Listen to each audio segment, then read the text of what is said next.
പിതാവായ ദൈവത്തിന് യേശുനാമത്തിൽ മഹത്വമുണ്ടാവട്ടെ. എല്ലാ രോഗികളെയും സുഖപ്പെടുത്തുവാനും പാപികളെ മാനസാന്തരപ്പെടുത്തി വിശുദ്ധീകരിച്ച് സ്വർഗരാജ്യത്തിലേക്ക് ആനയിക്കുവാനായിട്ട് കടന്നു വന്ന യേശുനാമത്തിലൂടെ പിതാവായ ദൈവത്തിന് എല്ലാ മഹത്വവും ഉണ്ടായിരിക്കട്ടെ പ്രാർത്ഥിക്കുന്നു. എന്നെ ശ്രമിക്കുന്ന സഹോദരങ്ങളെ, ആദ്യമായിട്ടാണ് വീഡിയോ കാണുന്നതെങ്കിൽ ദയവ് ഒന്ന് സബ്സ്ക്രൈബ് ചെയ്യുക, ലൈക്ക് ചെയ്യുകയും ഷെയർ ചെയ്യുകയും ചെയ്യുക. നമ്മുടെ ഷെയറിങ്ങിലൂടെ ഒരാത്മാവെങ്കിലും ഈ വചനം കേട്ട് മാനസാന്തരപ്പെടുകയാണെങ്കിൽ ആ വ്യക്തിയിലൂടെ ദൈവം നമ്മെ സമർത്ഥമായി അനുഗ്രഹിക്കുകയും ചെയ്യും. അപ്പോൾ വിശുദ്ധ വേദപുസ്തകത്തിൽ യോഹന്നാന്റെ സുവിശേഷം 5-ാം അധ്യായം 1 മുതൽ 18 വരെയുള്ള തിരുവചനങ്ങളിൽ നമ്മൾ കാണുകയാണ്. 5 മണ്ഡപങ്ങളുള്ള ബെത്സയിദ എന്ന കുളക്കരയിൽ ഒരു തളർവാദ രോഗി കിടക്കുകയാണ്. അദ്ദേഹം 38 വർഷമായി ആ ബെത്സയിദ കുളക്കരയിൽ തളർന്നു കിടക്കുകയാണ്. അവിടെ യഹൂദരുടെ ഒരു വിശ്വാസമുണ്ട്, എല്ലാ ദിവസവും മാലാഖ വരും. എപ്പോഴാണ് വരുന്നതെന്നറിയില്ല. മാലാഖ വന്ന് ഈ 5 മണ്ഡപങ്ങളുള്ള ബെത്സയിദ കുളത്തിലെ വെള്ളം ഇളക്കും. വെള്ളം ഇളകിക്കഴിയുമ്പോൾ ആദ്യം കുളത്തിലേക്ക് ഇറങ്ങുന്ന ഏത് രോഗിയാണെങ്കിലും ആ രോഗി സൗഖ്യം പ്രാപിക്കും. അതായിരുന്നു അവിടെ നടന്നിരുന്ന ഒരു വലിയ സംഭവം.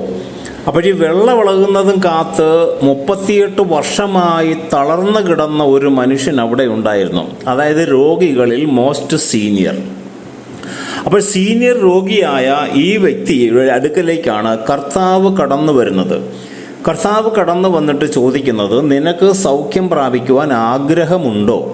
അപ്പോൾ അദ്ദേഹം മറുപടി പറയുകയാണ്, കർത്താവേ, വെള്ളമിളകുമ്പോൾ കുളത്തിലേക്ക് എന്നെ ഇറക്കാൻ ആരുമില്ല, എനിക്ക് സഹായത്തിനായിട്ട് ആരുമില്ല.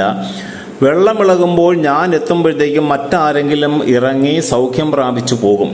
അങ്ങനെ 38 വർഷമായി നിരാശയിൽ, ദുഃഖത്തിൽ, അസ്വസ്ഥതയിൽ, തനിക്കാരുമില്ല എന്ന ചിന്തയിൽ കഴിഞ്ഞിരുന്ന ഈ 38 വർഷമായി തളർന്നു കിടന്ന മനുഷ്യനോട് കർത്താവ് പറയുകയാണ്, നീ നിന്റെ കിടക്കയും എടുത്ത് വീട്ടിലേക്ക് പോവുക.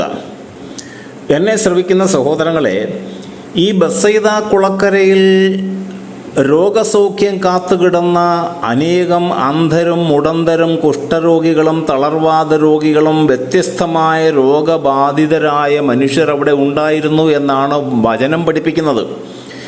ഈ 38 വർഷമായി തളർന്നു കിടന്ന മനുഷ്യന് സൗഖ്യം കിട്ടിയതിന് ശേഷം പിന്നീട് ഈ ബെത്സയിദ കുളക്കരയെക്കുറിച്ചോ ബെത്സയിദ കുളക്കരയിൽ രോഗസൗഖ്യത്തിനായിട്ട് ആരും കിടന്നതായിട്ട് ചരിത്രങ്ങളൊന്നും പഠിപ്പിക്കുന്നില്ല.